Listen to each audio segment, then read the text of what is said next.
Well, glad to have you back. Report says that UK's household finances are under pressure from soaring living costs, which have been exacerbated by a steady rise in mortgage interest rates as the Bank of England ramps up its efforts to curb inflation.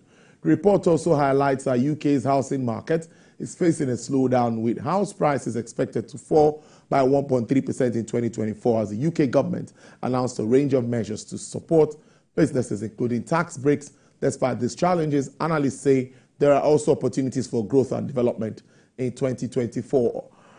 Joining me to do this is the startup founder of the Wealth Hackers, Mr. Gbenga Onifade. He joins me from the UK. Mr. Onifade, good afternoon, and thank you so much for your time. Yes, so my first question will be, what really is your overview of issues around the United Kingdom's economy at this time? Good afternoon. So at the moment, I think we've got to look at 2024 from the heightened fear from, over the past few years from COVID, etc. We're talking about the energy prices as well, and inflation at a 40-year high. So looking at 2024, I think it's a general global view that we expect that, inflation is beginning to cool, obviously. Energy prices are beginning to come down. And of course, there's still some geopolitical tensions all around the world. However, I think the key issue, the key nick on everyone's neck, or knock on everyone's neck, is the fact that interest rates are still quite high. But I believe, and there's a general consensus as well. Next week the Bank of England on the 1st of February is expected to hold interest rates after raising it consistently 5 times over the last year. And of course, with the consumer price index showing, the inflation rate, that it's expected to cool by April. But of course, also traders and investors alike, they are pricing in the fact that the interest rates will come down, and of course that should spur growth all around the world. Likewise in the UK. And of course, even if it's all, so it's expected that the Bank of England, Andrew Bailey, the governor, will still hold interest rate. But while he holds interest rates, it's because there's quite a few people, a lot of votes around him, and policymakers, trying to push that he shouldn't cut rates too soon. Despite we believe there will be a downtick in inflation. But of course, it's expected that inflation numbers will be cooling, and of course there will be a cut in interest rates. I think even the Bank of Hungary, for example, will be cutting interest rates at some point very soon. A Bank of Canada. Go ahead.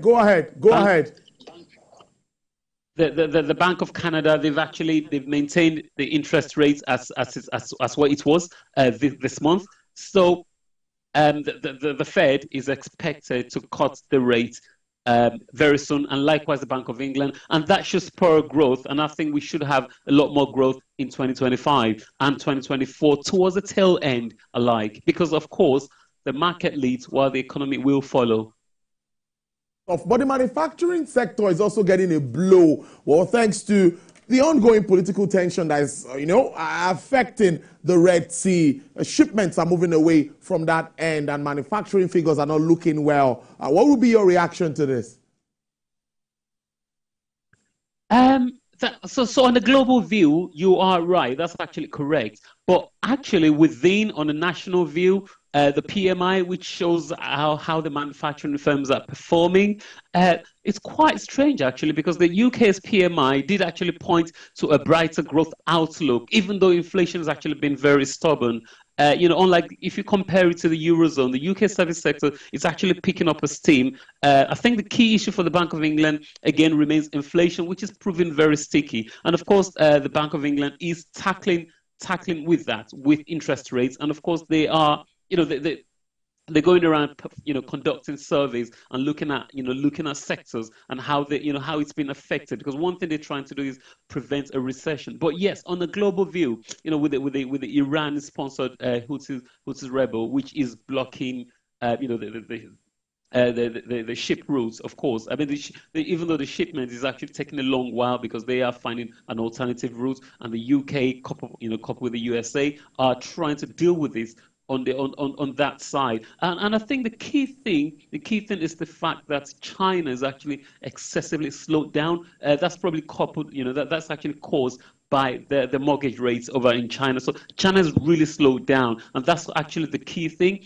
So with exports, which is falling to a very low stage still. And of course, the global corporations, Google, the Microsoft, they are cutting down what's it called on hiring, and even they're having a hiring freeze, and of course cutting down on employees. So that's actually another problem that's been occurring. But on the local, but on a national view, as the UK is concerned, it's particularly quite interesting actually that there's a recent trend. The service sector is beginning to accelerate, but like I said again, due to the low in energy and gases as well. And I mean, I think another significant consensus among economies going into of course into 2024.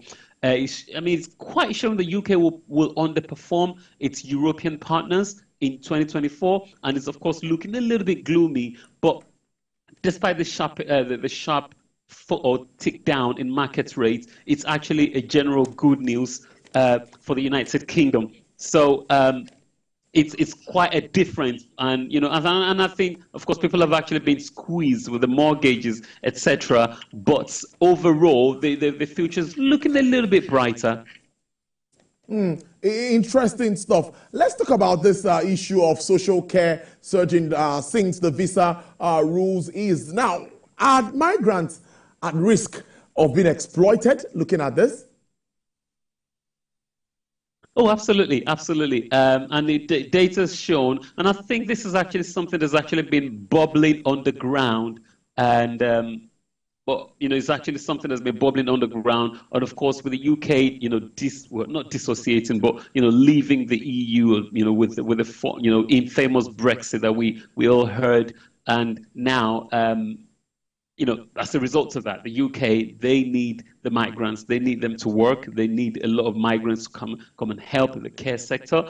However, it's quite unfortunately that, a lot of the certificates rights sponsorship rights have been granted to most of these companies. And of course, we do have quite a lot of Nigerians who came in through that route, the care route. But unfortunately, the job is not available. And, they're talking about this new slavery, if you want to call it, by the common man, really. So a lot of people have actually been paying quite a lot of money to these care companies, agencies, to come and do the job, which is unavailable. So yes, they have been exploited, and this is something that's been bubbling, and now has actually come to the fore, which the Home Office are looking at withdrawing some licenses, and there's going to be a lot more audits that's going to be taking place. But unfortunately, there's been quite a lot of people here now, and of course, people have sold assets and properties at home in the different countries where they've come from, but they do not find a way out of these. And, they've got to conform to the visas, number one, but at the same time, there are no other ways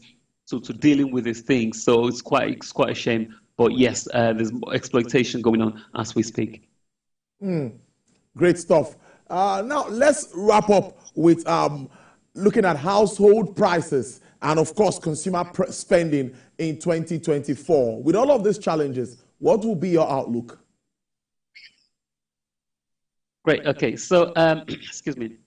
So we're looking at of course, number one, people's pockets has been excessively squeezed.